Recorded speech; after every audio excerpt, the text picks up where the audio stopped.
The Papi boy from the Papi Store. Yeah, it's profit, I manage it. In the back with the meat slicer, like, what you want on your sandwich, bitch?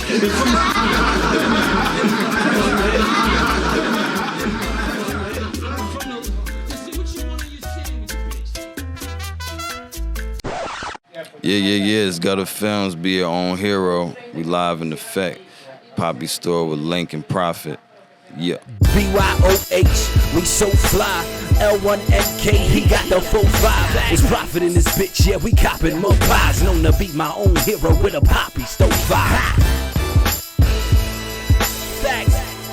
Ha. Yeah. Ha. Really hate right. And then they lay back. What? Take that, huh?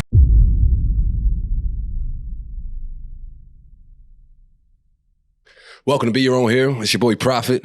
Today is all about filmmaking, man. Today is for the filmmakers, all right? I'm a fan of hip-hop. I love music, love the genre of poetry, but we're going to switch things up, right? Because I fell in love with filmmaking. And today we got a special kind of guest, man. A guy who's been diving into filmmaking for a long time now.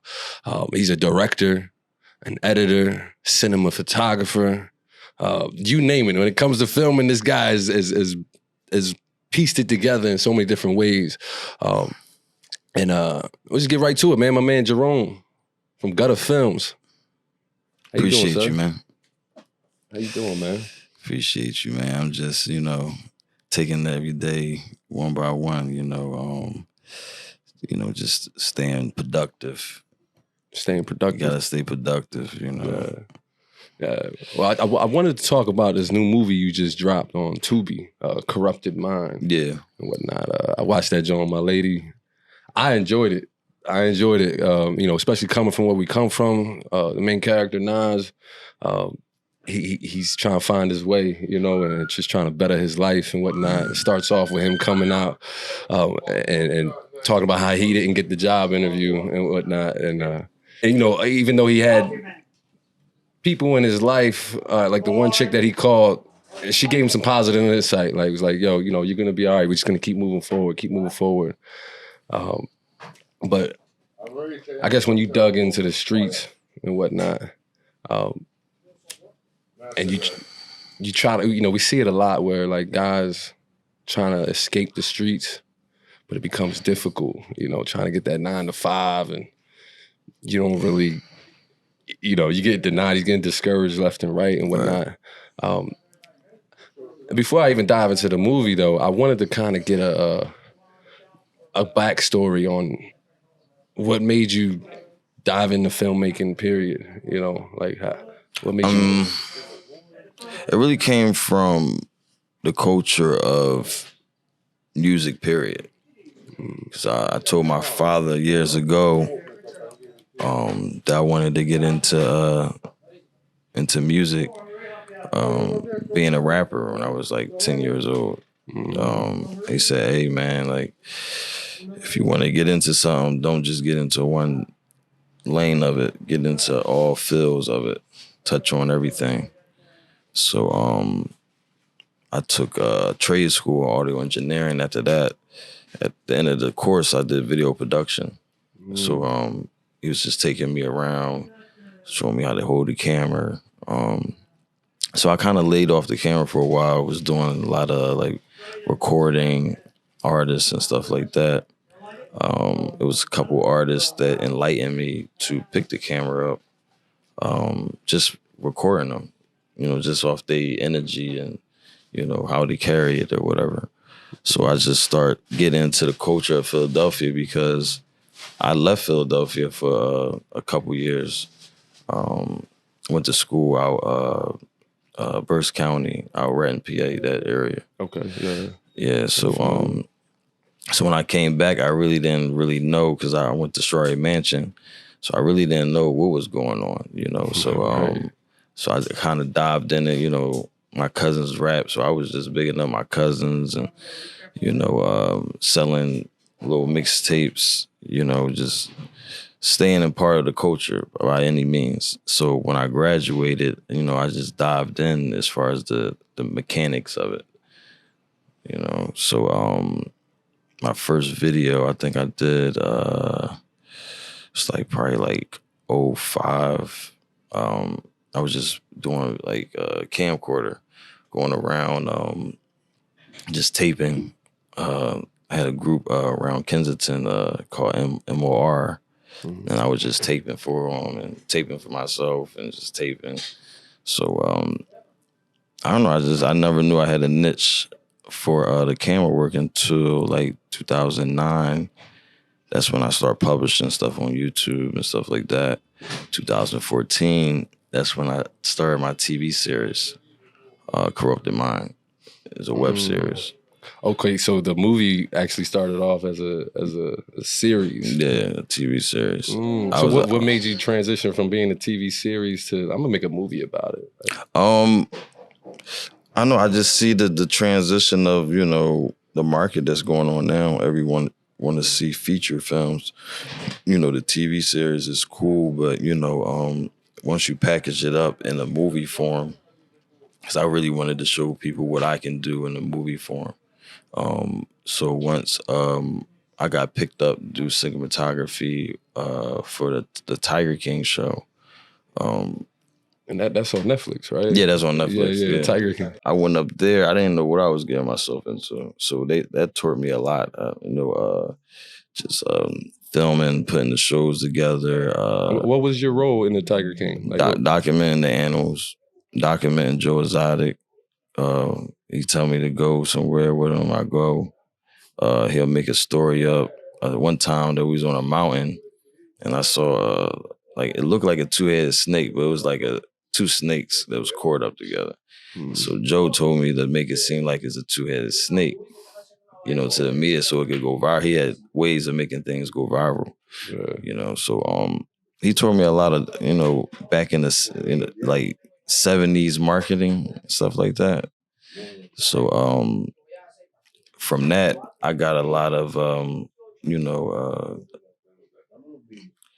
scars from that. Just like, you know, cramping like holding the camera so long that my hand will cramp up in the heat. Because, you know, like our Oklahoma is like damn near African weather. Yeah. Like African safari, desert, hot type weather. I ain't never been out there, but it was a lot of pressure. How long was you out there? Like how long they have you I was out there about 2 years, back and forth. It was a lot of pressure, you know what I'm saying? You're like, what I hire you for? I'm saying to work. It's like, well, I need $500 work, because he was paying me $500 a week. I ain't had to pay for stay. So he was always trying to make me go, I need better. Yeah. You know what I'm saying? So it actually pushed me, because I'm a city boy. Yeah. I'm going out there in the country. It's like getting near tigers is like unheard of. Yeah. So I had to get comfortable to actually get good shots, you know, just get, you know, because that's my, you know, my strong point, like up close shots. I love to get up close so I can really see, you know, what I'm shooting, my subject, the eyes of a person, you know. So it really taught me a lot. So when I came back to Philadelphia, that's when I started doing feature films, cinematography for people. I got over 10 feature films I did cinematography for, and Corrupted Minds would be my actually first by myself. You know, from the production, the scoring, you know, the acting, as far as the lines.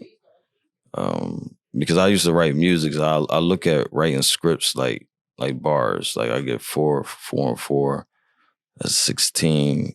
So I make my scenes like that, like in bar format. Right. So like sometimes you might get like a little poetic type of metaphorically, you know. There's a lot of imagery too, you know. Yeah. So I try to throw in a lot of unorthodox, you know, lines, and so it can relate to my, you know, my music side, because I feel as though it coincides music and movies. And I agree. I mean, even watching the movie Corrupted Mind, I noticed you had some soundtracks in there, and they sounded like original tracks, right? Mm-hmm. And how does that even work? Whereas like, you know. So I made a soundtrack for Corrupted Mind, and I actually, a lot of them songs is me on them. So it was one of the records, Stay Out Them Streets, Stay a Ghost You. Mm. And it's a lot of joints. I put harsh reality in my but it with a bounce. So Oh, did you make them tracks specifically for the movie? For the movie, okay. Yeah. Okay. I had that in mind. And then I even, put the soundtrack out. So and even Young Man, I made that for particularly Corrupted Mind. Because I was doing the TV series for about from 2014 to now. So, I was always directly treating Corrupted Mind as like, I'm gonna keep growing it as a franchise. This is hot, bro. I ain't gonna front. That's hot. Like, cause you started off as a rapper, and then you found your love for the camera, but you was able to combine both worlds, especially with like script writing and things like that. Like, and it sounds like you got enough tracks to make a little EP out of too. Soundtrack EP connected to the movie Corrupted Mind. That might be something cool to market like that as well. Because the movie is dope, man. Even the plot, like I'm watching it, and you could tell Nas is a good kid. You know what I'm saying? Yeah, I actually took his life because he actually went through that situation as far as trying to get a job, couldn't get it because he had a gun charge. So this movie's based on a true story? True story. See, what I do when I make a character, I put 3 characters in it. I put your life in it, a little bit of my life, a little bit of my uncles, my cousins, just so it can be real. I can't write nothing fake because it has to come from somewhere. I understand. I mean, even as a battle rapper, like we tend to stretch the truth and get like, I got a gun so big, I get in it to shoot it. But I really got a big gun. I really do. You know what I'm saying? Like I really own a couple of them. But I can for creative purposes though. To get in it to shoot it stems from some truth though. You know what I'm saying? And but some of the characters that you had in there, like even the boy Gunna, right? I assumed he was gonna be a good dude. Like in the beginning, when you pan him in the prison, and he's looking around, he actually has a monologue, I guess you would call it. Right. And I'm like, okay, this dude about to come home, change his life, and then he physically, literally bumps into Nas. Yeah, and that was like a trigger for him somehow. Yeah, it was like a transition energy pool. Can you go into that a little bit? So basically, like, coming from Philly, somebody bump your shoulder. It's like, it's for a reason, And I did it many times. I see a couple people on the corner just to bump them, just to shift the energy. So the energy pool is like when 2 alike energies come and then, meet. So, like a magnet. Yeah.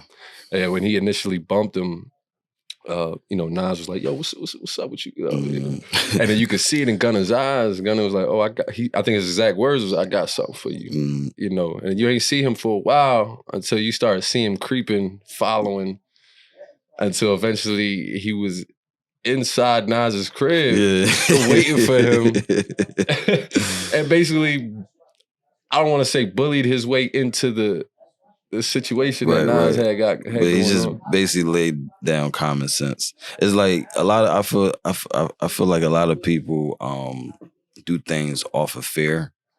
So like knowing that somebody got one up on you, so it's like, all right, I'm gonna play my chess move as best as I can.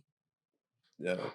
When you put in a situation like that, Gunna was definitely playing chess the whole time, and Nas was too a little bit, you know what I'm saying? But it was just it was a game.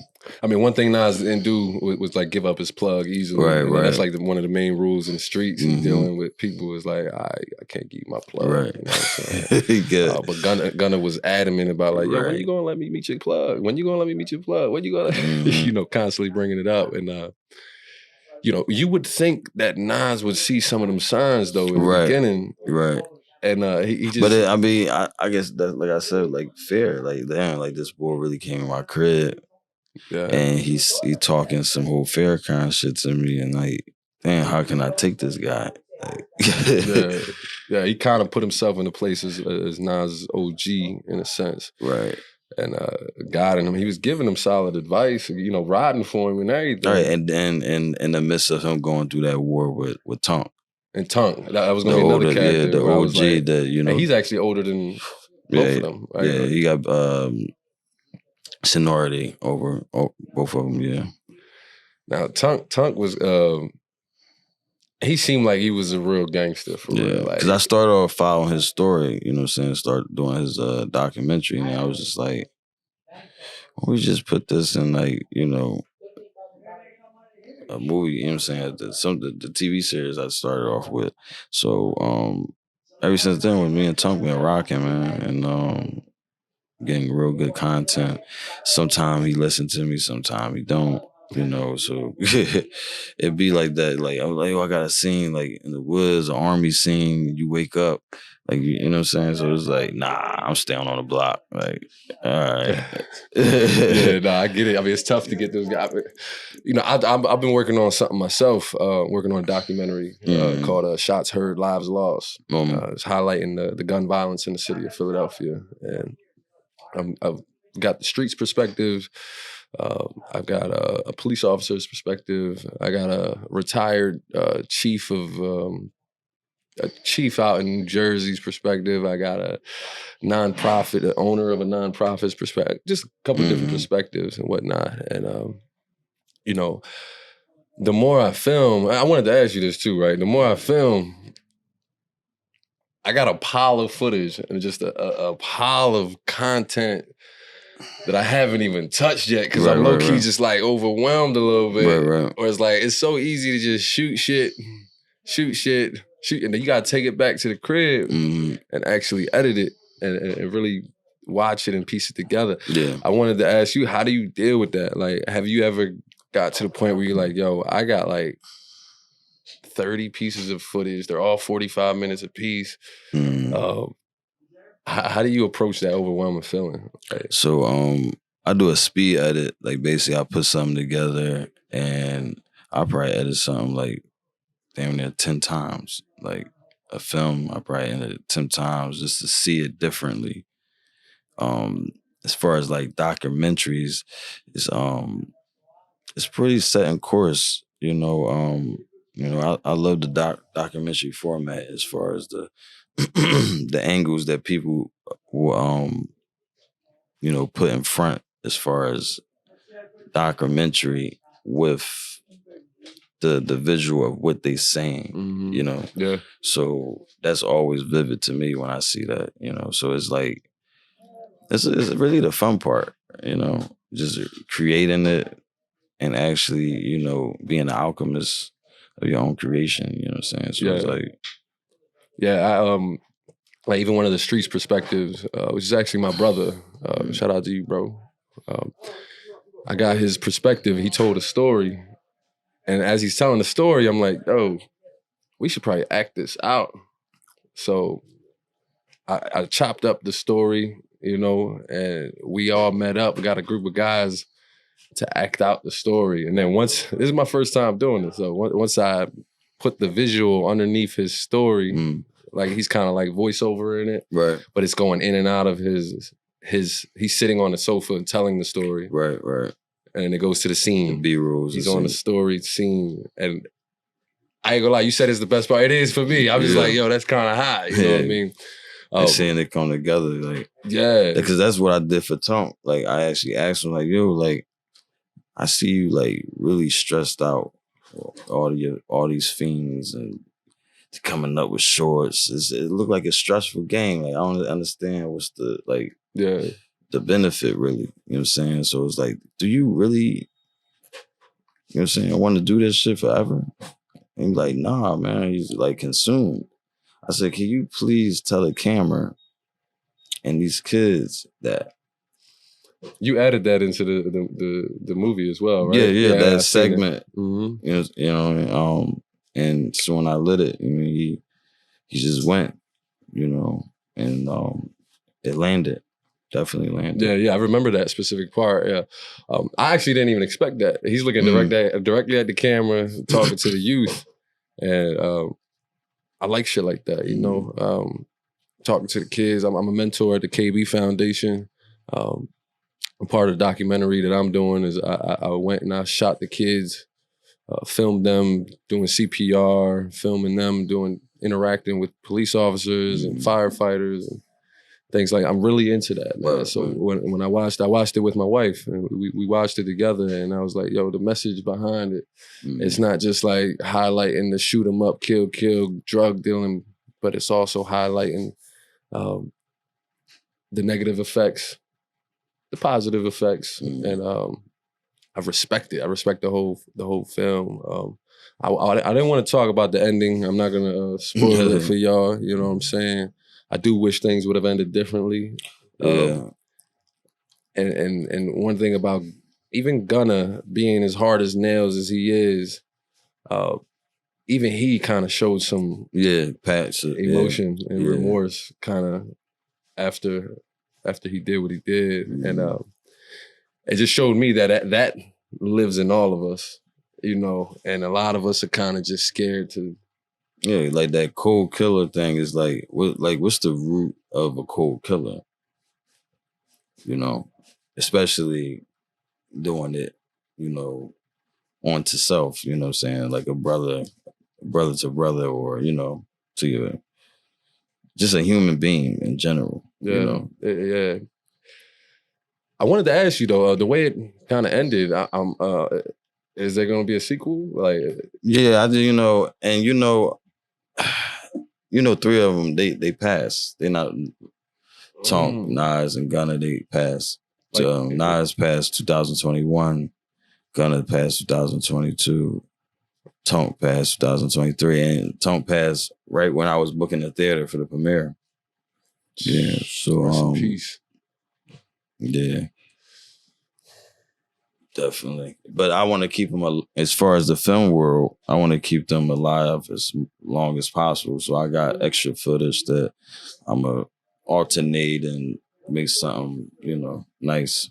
Yeah. But yeah, man, that really hurt me. And it was hard for me to actually finish the film. Because when Nas passed, that's when that really hurt. That was a hurt piece. Because I actually, we was like just molding it together, you know what I'm saying? Like everything we did was like tailor-made as far as the naturalness, the organic energy. He was always with me. Spend a night. I'm writing up a script, seeing how this sound, writing up this, writing his face, and we just working. And he just delivering it. He was, whatever he was doing, I just knew that I was trying to just bring him away from it, as best as I can. So we went to a couple premieres. Charlie Mack was hosting a movie. He met Charlie Mack, and I was just trying to get him in a position, and he was trying to get me in position as well. We had Hulu watching us the first time we started promoting Corrupted Minds. So we wound up getting a distribution deal when he was still alive. So the energy was up. So and as far as with Gunna, the same thing. And you can't fake chemistry. Can't fake chemistry. So a lot of them scenes was just real vivid of what actually went on in their life with me being around them. Me being in the car with Gunna and him getting pulled over by some undercover cops.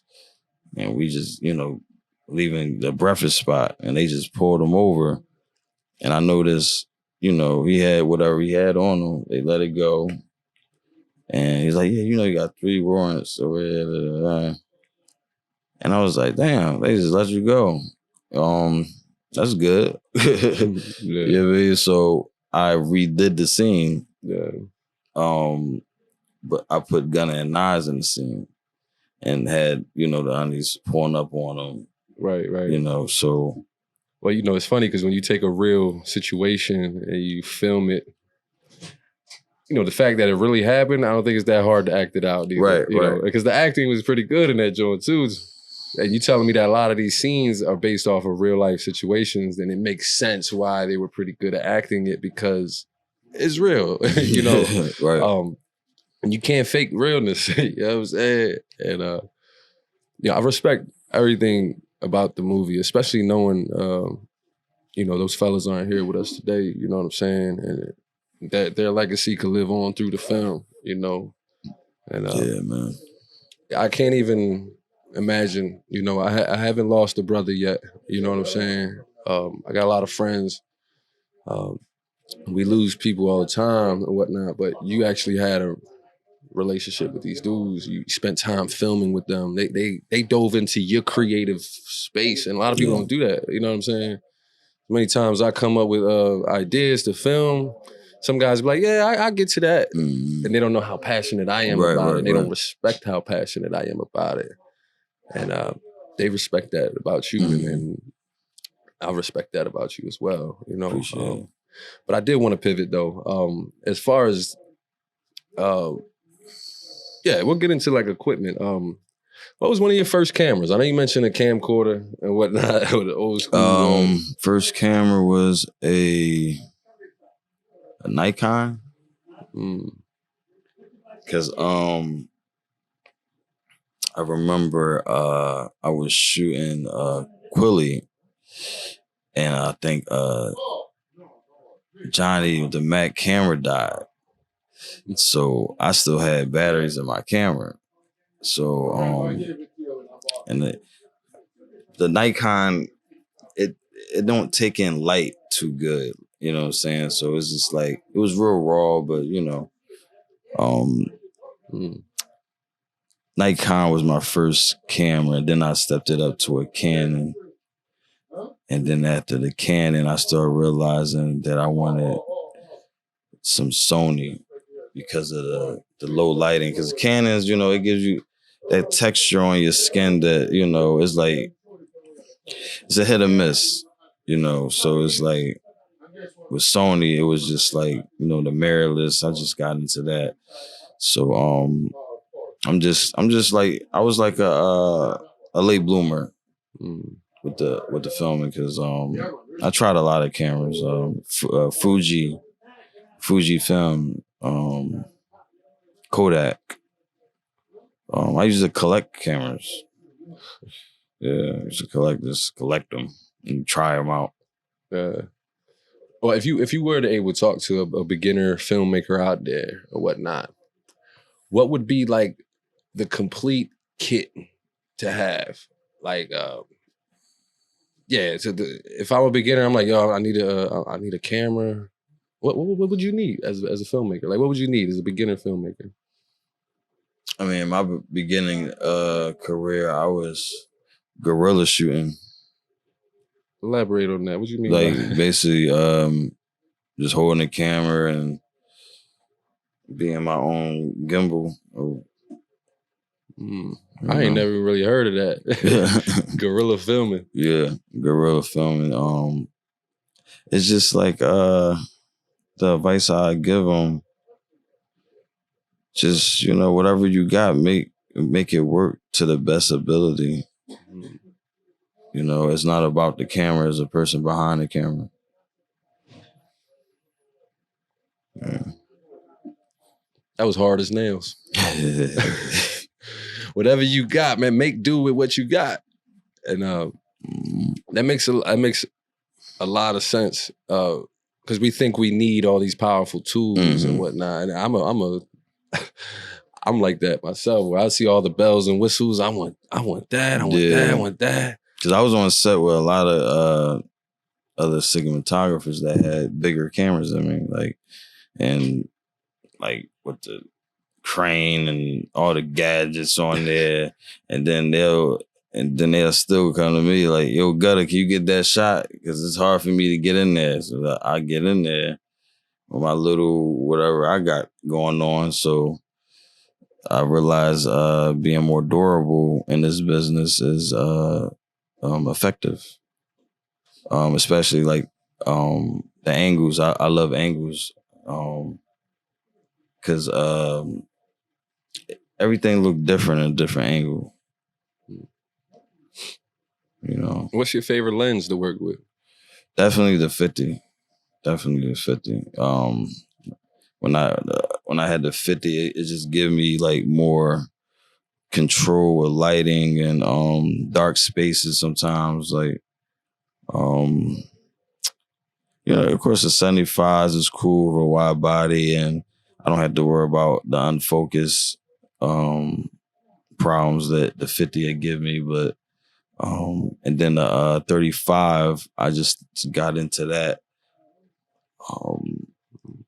You know, so I try all types of, but 50 is majority where if I'm showing up to a set and I know that I got like an hour to shoot, I'm just pulling the 50 out. Like, just boom. But if I got some time, I'll use 50 for this. I use this lens for this particular thing, you know, so. Let me ask you this. How do you know when to switch lenses? Like, it's just depending on the shot you're trying to get.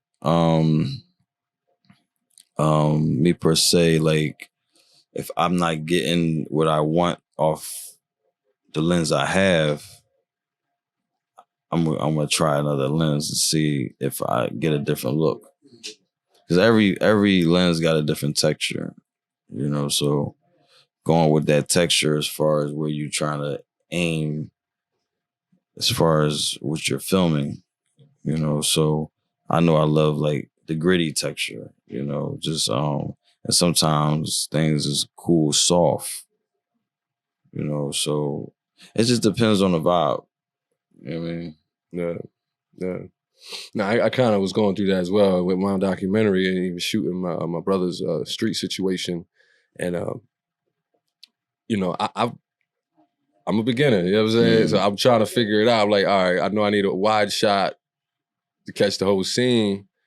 And I'm a person where I like if he's gonna go grab the doorknob, right? I use the 50 to focus in on his hand, grabbing the doorknob, and then I tell him do it again so I can get it. Yeah. You know, how often do you go through that? Like, I mean, weddings for me, man, is I don't know. I wouldn't say difficult, but it's just like it's so many ways you can do a wedding. And it's like when I go through my brain of just like, man, I can shoot like this, I can shoot this. So it's like when the actual time comes, you know what I'm saying, they actually get married, I don't want to stop the moment. So I try to like just go with it other than trying to like, you know, push the narrative or stop this and that. I try to keep everything natural, you know. So weddings is like, I don't know, man. I did a wedding down Arizona, and you know it was a good shoot, but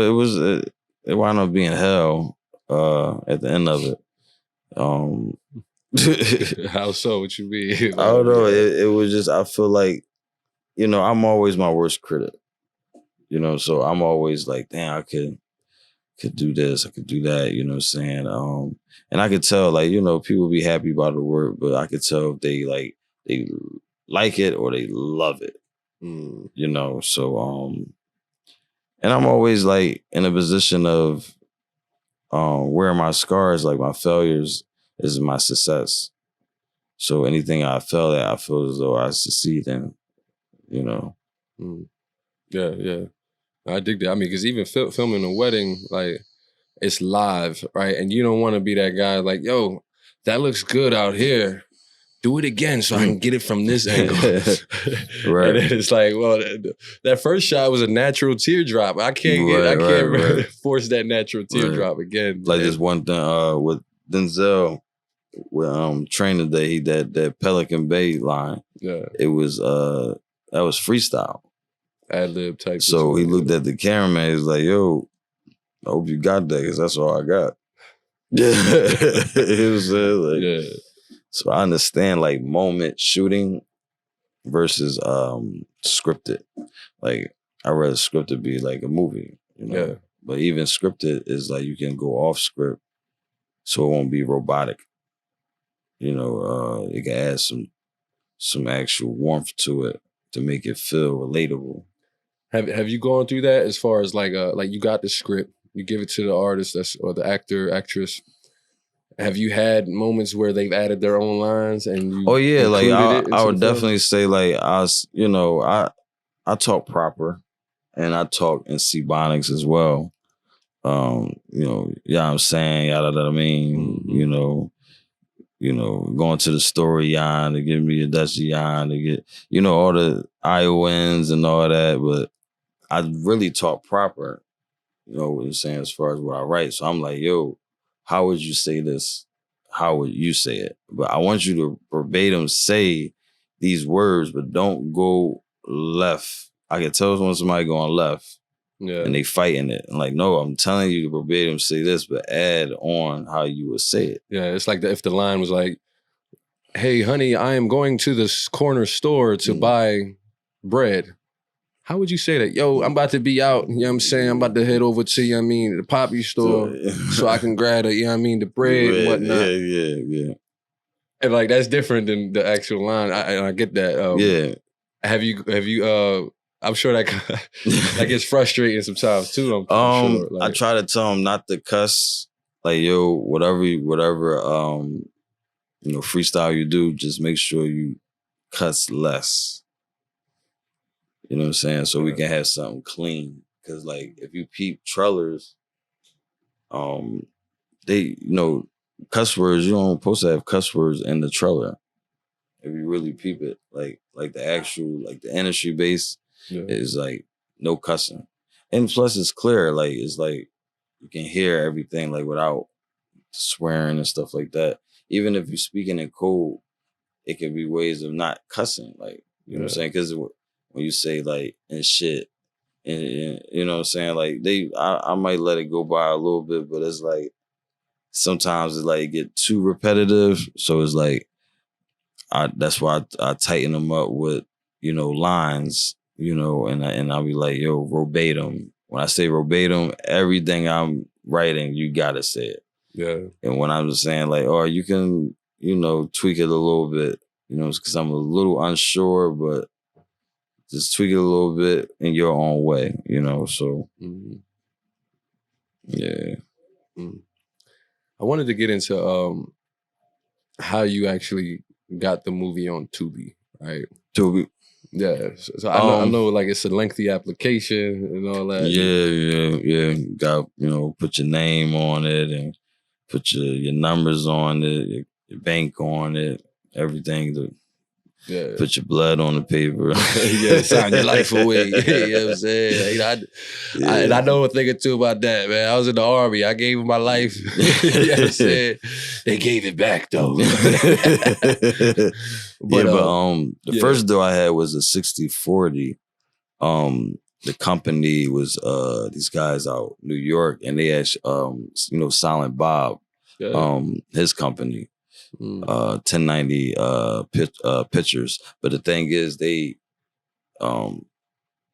lane is sci-fi, and I was gonna be their first urban drama film, so they was excited, but it was like it was taking a gamble of being in an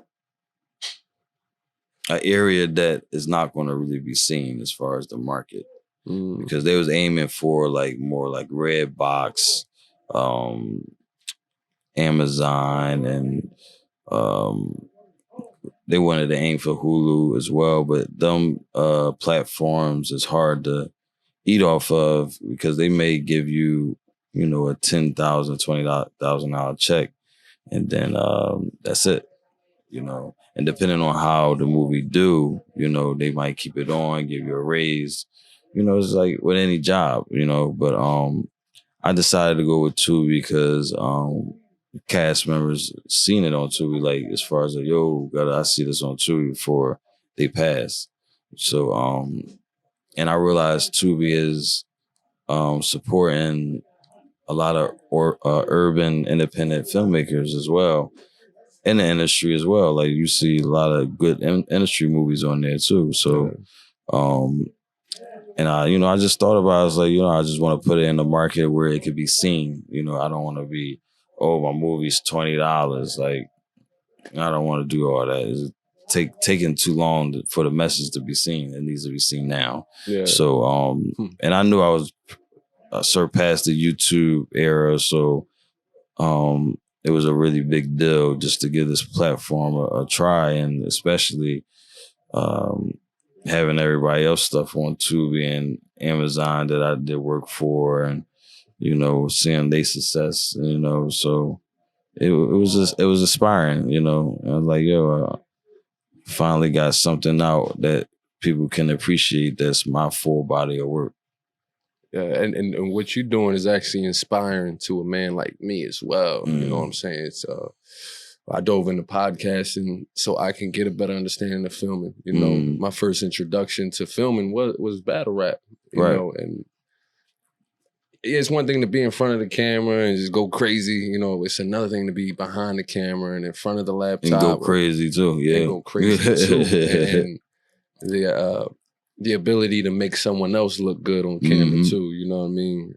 I love that, yeah, because my actors be like, damn, man, I feel weird. I feel like I'm me, but I feel like I'm Gudda at the same time. Like by the time like we go through the whole transition, because it's more like a fusion. So it's like I'm fusing myself slowly, and then with your life as well. So it's like I can't make you me. You know what I'm saying? So I have to, but I can insert a couple elements.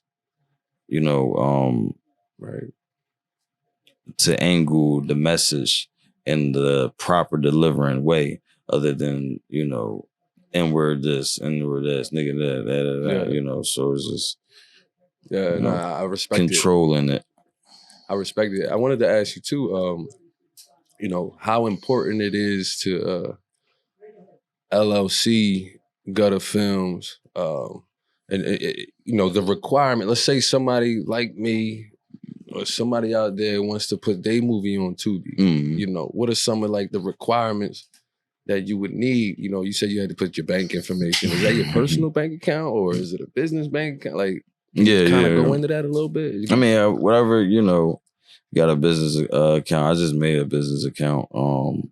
But yeah, your personal account. And basically, yeah, you gotta get a copywritten as far as the title, the name of the movie, your production, and so yeah, everything gotta be on paperwork.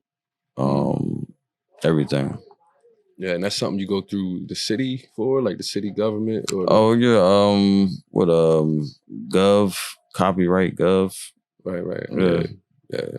I just wanted to highlight the importance. For actually, they got the particular of for movie. You want to copyright for a movie.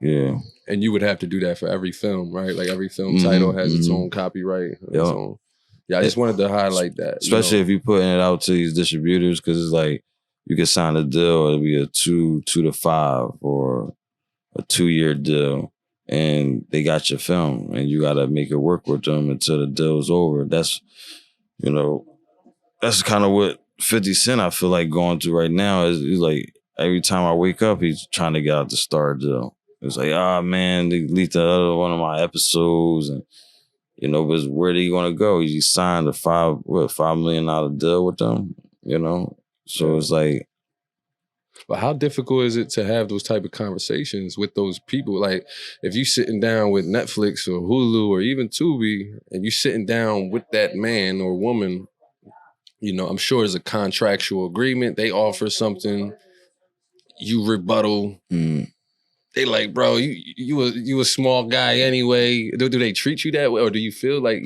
I mean, it's about what you're working with. It's like this is a good movie, but you got another one in you. You know what I'm saying? So it's like, that's really how it's really being aimed at. Cause like they might see this movie like, this is the only movie you're gonna put out. Yeah. You know, so it's like me knowing me, and you know, people that know my passion.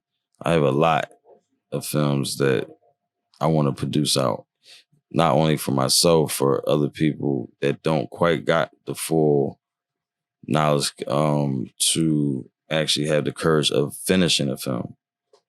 Because it's one thing, filming is another thing, is actually finishing it. Yeah. Piecing it together. Yeah, like piecing it together, and you sitting with it, and it's actually like, yo, this is like a product, and it's done. It's ready to be shopped out to festivals or whatever you want to do with it. So, yeah, I only asked that because, I mean, you mentioned it. It's a different world than YouTube, right? Like, you can essentially just put out whatever the hell you want on YouTube. And I mean, you might get flagged for certain sounds and things like that, copywritten sounds, but in a sense, there's really no paperwork involved, right? It's just, I just dropped this joint on the tube. I wanted to ask you as well, what are some of your favorite movies? Like, right off the bat, Batman. Which one though? Hold up. The one, the original John, yeah, with Jack Nicholson. Okay, and, yeah. That's fine. Classic. And you know, stuff more grittier, you know, Malcolm X. And it was movies I seen as a child on tape cassette. Only movies I could see was Malcolm X, Friday, and of course The Boys in the Hood, and Goldie Mac, the Mac. You saw that? I don't think I did. Yeah. The Mac, hey, Goldie, they robbing. So I don't give a fuck, bitch. You like, go get my money. Oh shit, I got it too. Is Old John? Old John, yeah, like this that John. In the beginning, like he in jail, you see him drinking water, doing little push-ups. He's saying, come out with his little fro and all that. Start pimping. Yeah, it was a good John. You know, I was young when I seen that too, so I just like the dialogue, man, and just the punchlines. Like, he's like, man, your bitch chose me. You know how this game go, you know? Because, you know, they believe, like, if, you know, your girl look at me, you know what I'm saying, I could take her. Yeah. You know what I'm saying? Yeah, I know exactly. In the pimping language, you know. So it was just like, I like the whole culture of the language. And I was just picking up little things as a child that I was just like attracted to with that. It's like, well, let me ask you this: what makes a good film? Like, what you think that makes a good film? Is it the genre, the actor, the director? I mean, when I watch Heat, it's just the way it comes on, you know, just the smoothness of just the natural ability of going into a story and staying captivated, you know, through the score music, through the acting, the romance, and the different elements in the film. So you might have romance, the drama, you'll have a domestic, or, you know, all types of angles, depending on the layer of angle that you put into a film makes it a great film. Now, who do you think has like some of the best approaches when it comes to directing a film? Like, some of your favorite directors, pretty much. Of course, Spike Lee. Because I don't know, it's just, I feel as though he makes things seem more than what it is. You know what I'm saying? So it's just like, just a simple scene of the She Gotta Have It. That's that whole cadence of silhouette and, you know, just that texture of coloring, you know what I'm saying? So it's like, gotta give it up for Spike Lee and his angles. I love his angles. Is that classic dolly shot, you know? And then we can go on more the stranger things of, as far as like Quentin Tarantino. Yeah. I just like I like his dialogue as well too. Like, and I pay attention to dialogue a lot because that's what really keeps me sitting when I see a film like Hateful Eight. You know, that movie dragged out, but the dialogue kept it alive. Yeah. You know, he was sitting there bleeding for damn near a whole hour. Like, hey, you shot me. He was just kept going with the great dialogue, and it was just kept you captivated. So, yeah, I like Tarantino's style. You know what I'm saying? Even how he did the Django. Because they say with the racist stuff, but racism to me don't really exist. It only exists if you make it exist. Of course, the past or whatever. But it goes into generations. So I really look at everything like more universal now instead of one-dimensional. Mm-hmm. You know what I'm saying? Yeah, like, I understand. And I pay attention to things like how Tarantino he like getting female feet shots, and just like certain directors like so it's like I just like any unorthodox director. I can't really name all of them, but I just got into Tyler Perry. I always knew he was around, but I just never really got into his films like that until recently.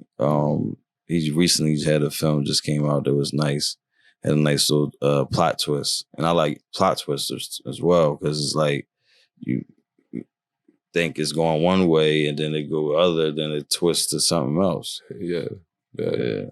Well, let me ask you this: what are some of the I want to say your favorite actors, but like some of the actors you would love to work with? Like if you was able to be like, yo, come on down, who would you work with?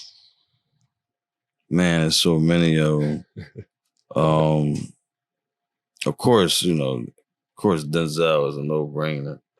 This is like, I just see his movies and his lines, like, damn, I will know exactly what to get him to say. But I know, like, a lot of people are anti-street films. Like, if you peep, he never did an actual, like, he did the Training Day where it was really him being street. Yeah. I mean, like, same thing as Will Smith. So them doing them gritty roles is kind of out of their realm. But I be having my eye on a guy from that played Biggie, Jamal. Jamal. He got a lot of work on Tubi now, but he played Biggie in Notorious. I had a couple I had a conversation with him, but I'm just getting in the row of things as far as budgeting for them B-list actors, C-list actors, and stuff like that. But I got a couple people that I'm in talks with, Lil Zane, and just people that just kind of like gravitate to me. They like, support, keep going, So that's really who I aim on. Terrence Howard. Terrence Howard, yeah. Always, and now that I see what he's going through, all this, the actors strike and not really getting paid for what he's worth, and it really made me want to work on him more. Now, how do you feel about that? Like, we see a lot of actors, like even Taraji P. Henson, Terrence Howard, they kind of voicing, the things that's been happening to them as far as lack of pay and things like that, man. Like, you being in the position you are in, how does that affect you, like on this level? I mean, how I look at it is like when I was building this franchise for Corrupted Mind, I wanted to make sure everybody was good. Of course, I didn't have millions and millions of dollars to make sure, to do that fully. So I told him that I was going to put them in percentage of the movie when it, everybody get a percentage like it's your movie. So however good the film do, you know, this is what you cashing out with, you know, as far as revenue. But I feel as though everybody should have a piece of something if they put in some work into it. Because if you notice, like a lot of franchise movies, like Ghostbusters, and you don't see them acting nothing for a while. So they're getting well taken care of, you know. So that should be, you know, more importance, you know, for these actors that is going without work for like 2 to 3 years or 4 or 5 years or whatever the case may be. And, you know, it sucks if you're not, you know, actually being the creator. So that's why I see a lot of actors turn into executive producers and going in the creative side of the film as well. So, you know, it's all about how you angle yourself, you know, when you put yourself in these doors, and not to get overused. Everybody can get used, you know, because if you're useful, Yeah. you know, but that is a saying that says, use me, don't abuse me. Right, You right. know? And you know, when you watch a movie like with Taraji or even Terrence Howard, and they play the hell out of that character, you assume that they probably getting the highest gross income out of the whole movie. Right. And when you see them on TV saying, nah, bro, they only gave me this. Yeah, because you gotta understand, like, the production. You know, you got all them high-end cameras, so a lot of them cameras is probably $70,000 a day to just renting it, probably. You know, so it's like production, the you know, the writers, the technical people that's actually making the film look how it's supposed to look. You know, so to be perceived to the, you know, the masses. It's almost like a never-ending argument. It's like, who deserves more? Yeah, who deserves the more? editor, the producer, the machine, the or the turd truck. I don't know. Like, yeah. No, I dig that. It's always kind of something that I've thought of, man. But you know, we do appreciate you dropping. You drop so many gems on. I'm a future filmmaker myself, right. And this wasn't just about the podcast. Really, this was about me for real, trying really get a better understanding of filming, and we appreciate you. Yeah, I always wanted to like link up with, you know, other filmmakers, but it's like. And these days, like, when it's a lot of like egos with these film guys, man, and I'm gonna say it here, it needs to stop, man. Like, you wanna measure your resume with mine, and what you did lately, like, oh, we all working, you know, but you know, the industry, that's why the industry is the industry, because everybody's in the street as far as coming together as one. You know what I'm saying? Like, you got 50 people working on the film versus little to none to one person. Like, I did this whole film damn near myself, you know. 1 or 2 people, you know, helping me with the lights, but everything I had to pull up, get the mic, the light, and the camera all in one hand. You know what I'm saying? And then it's like, yeah, it's cool for the experience, but nowadays you gotta be surgical with things, you know. I like to measure people by their work ethic too, you know. It's like, because what is your real purpose? You know what I'm saying? Because a lot of people got the wrong purpose. Like, I ask people to work with them, like, yo, man, we should work. No, Gudda, I'm trying to get where you at. Like, what that mean? I don't understand what you're talking about. Yeah. I'm here right now asking to work with you. I'm trying to get where you at. So that's a whole thing that I can't even play with, because it's like, if you're not organic, it's like, all right. Because I went through a lot of things with, you know, filmmakers and thinking that I'm trying to step over their shoes. They're like, listen, man, I've been here for a decade. You just came outside. Yeah. This is like, the one thing we always it's talk not, about, it's nothing cocky, but it's like certain things is like, with experience, that somebody that just came outside just to make money in something with a intent that's not good to me. Yeah. My intent is good, win, lose, or draw. That same here. And I, you know, it's difficult, but I noticed, I feel like I lived like 3 different lives, or 3 different career paths that I chose, and coming from where I come from, and I've done seen and met so many different people. But I noticed a lot of people have a hard time putting their ego to the side, and they don't really understand how I can approach something as a sponge in the game, Right. where like between me and you, like I've been in front of the cameras before all day, like. I've been in battle rapping, making music, you know, this, that, and thirds for the past like 6-7 years. But I never jump on the scene acting like I know what I'm doing. Like, right, you know, right. in a sense where it's like... I mean, I learned off of spirits of being like, you know, ego and all that, but I learned what that don't do. I learned that it creates low vibrations to everybody that's around. Yeah. Versus if you know, in the same playing field with people and letting people open up in the creative, you know, sense, instead of being like, no, I want it exactly this way. Yeah. You know, sometimes it's good for that, and sometimes it's like, all right, man, like, what you got? You know what I'm saying? Yeah. So, well, especially if you come up to me with an idea, I have to respect the fact that this is your idea. Right. And if you have a plan and you want me involved, I gotta respect the fact that you have a plan, and I can't deviate from your plan too much. Now, if I have like, yo, I think we could spice this up, bro. Right. How do you feel about it? Yeah. Instead of like, yo, man, I don't like what you're doing, bro. Like, I think my idea would be better. Like, it's all in the approach, man. But again, we do appreciate you coming, man. And you know, if you ever need, you know, an actor, somebody to play a role, for sure, man. Your boy is available. You know? We got the Papi Store as well, too. So if you ever needed, like, I'm cool with these guys. You know what I'm saying? Okay. Like, yeah, we're gonna get busy, man. Definitely get busy. You got any last thoughts? Anything you want to say to the people? Pretty much that's it. You know, I just want to tell the people to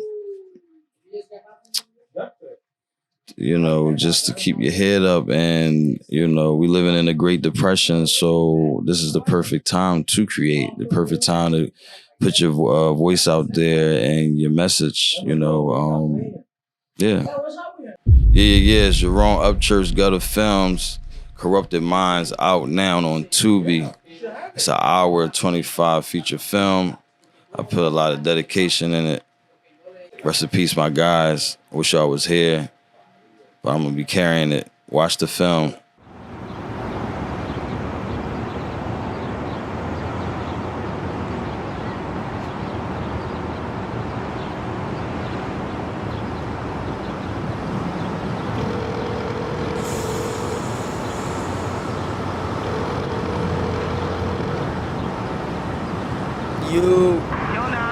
How'd the interview go? I ain't get that joint, man. Oh, no. Yeah. They basically pulled up my record, and after that shit was over. You know how that go. Oh, don't let your past be your future, yo. Yeah, that shit got me discouraged. You know, when one door closes, another one opens. You gotta stay focused. Okay. All right, I'll meet you on the block. All right, I'm gonna meet you at the block. All right, good.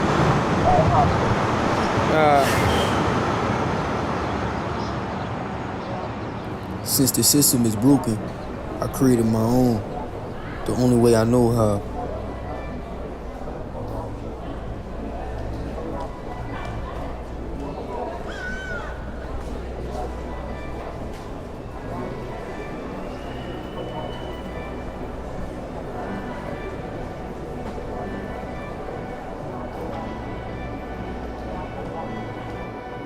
Every time I had good intentions to do right, my life seemed to derail off track. They tell us to fear our color of the skin, to divide us, to conquer us.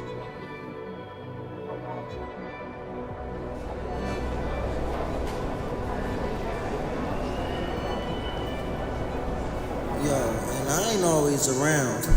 So when I'm not around, you me.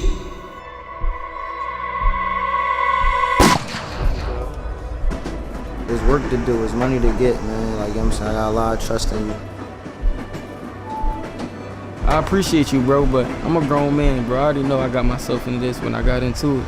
You feel me? But I'm down, so I'm gonna continue to rock for you, for sure, bro. You my guy. You told me you was gonna change, Nas. I know. You live by the streets, you die by the streets. Whenever given another chance to live life with a purpose, See, right now I'm looking for light in a dark place. And they feel like I'll never be free.